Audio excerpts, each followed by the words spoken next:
Namaskar and welcome to the session. This session aims at introducing answer writing pattern to OCS aspirants and specially designed to meet the requirements of the students in answer writing for the upcoming mains examination 2025, which is going to be held tentatively as fixed by the commission in October of this year. Dear ones, answer writing is not only requires knowledge or aptitude or talent in that particular subject, it also requires a smart way or a smart strategy to write the answer effectively within the limited time period allotted for each questions. You have seen that for 250 questions, 250 mark questions, you have only 180 minutes, that means 3 hours. So per question, if you see on 15 mark question, you are allotted with 10 to 11 minutes maximum. So within 10 to 11 minutes, you have to write the answer. That not only requires your knowledge or your ideas about that particular area, but also it requires a smart strategy. So that I will share out of my little experience, out of my little knowledge, I will share how to write or build up answer so that it will be effectively marked and we will get more marks. So that is, there is a particular strategy you must remember, because not only if you keep writing the answer without understanding the time limit, and also if you do not cover every aspect of the question, then you may not be awarded with the required markings. It is very steep marking. Okay, so we'll begin the series. It is a series.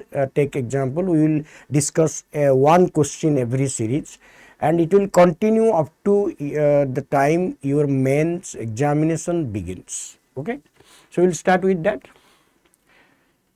And I bring a quote for you. The frog in the well does not know the sea. That is, that means we know sometimes we become overconfident.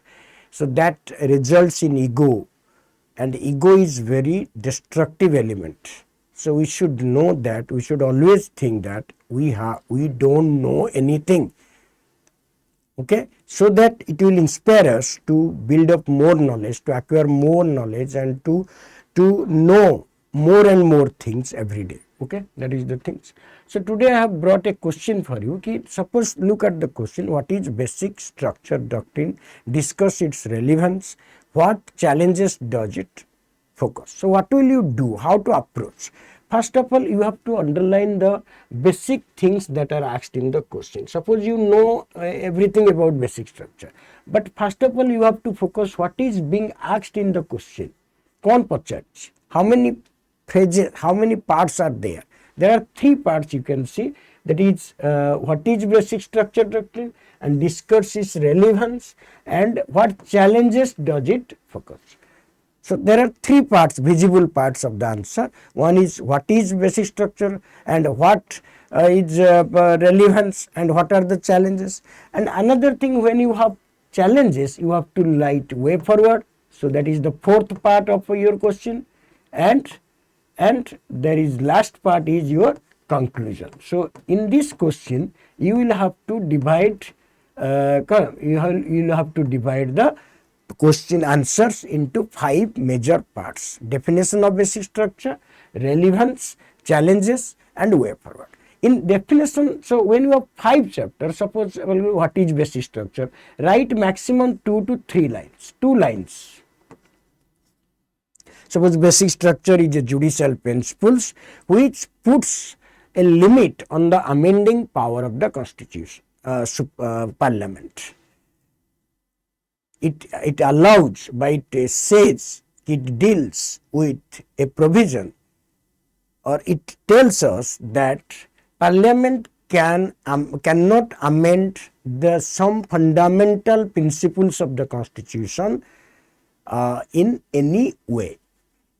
So it puts a limit on the amending power of the constitution, and it upholds the foundational principles and ideologies of the constitution without being harmed by the amending power of the parliament. Jaha bhi lekho, anything you can write, but ensure that you will have to write only 1 or 2 lines, not more than that. That is the things you have to make. Invented in 1973 in Kesavananda Bharati case, the doctrine has institutionalized constitutional principles, or has strengthened constitutionalism and upheld constitutional values from the political opportunism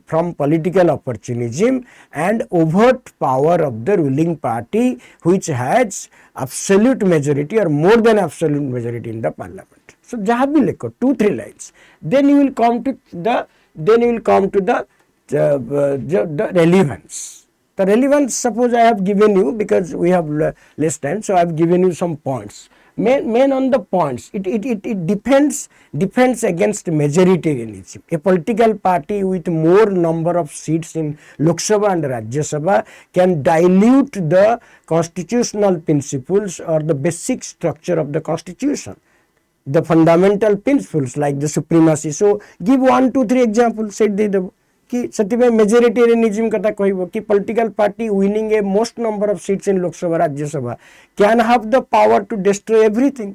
It may turn democracy into totalitarian government. Therefore, basic structure doctrine acts a check against arbitrariness of the ruling party, or it hinders or prevents majoritarianism. Good line. One kimba D line. Something preventing institutional preserving institutional balance. It upholds separation of power. It holds that even if the government has majority, it should not dilute constitutional regime. So, securing rights and social pluralism.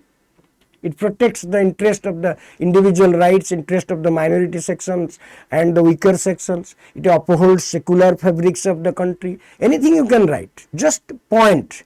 The 9th schedule safety valve doctrine is now mesmerizing. In I.R. Coelho case 2006, the Supreme Court held that 9th schedule is not a protective chamber. It is not immune to judicial review. Rather, it is subject to judicial review. And mostly the provisions added in 9th schedule after 24th April 1973, the day of verdict of Kesavananda Bharati case, every provision added after that date will be subject to judicial review. That opinion was held by Supreme Court in I.R. Coelho case 2007, and encouraged judicial activity. It also encourages judicial activities. So what I mean to say, write some points, and there are 1, 2, 3, 4, 5.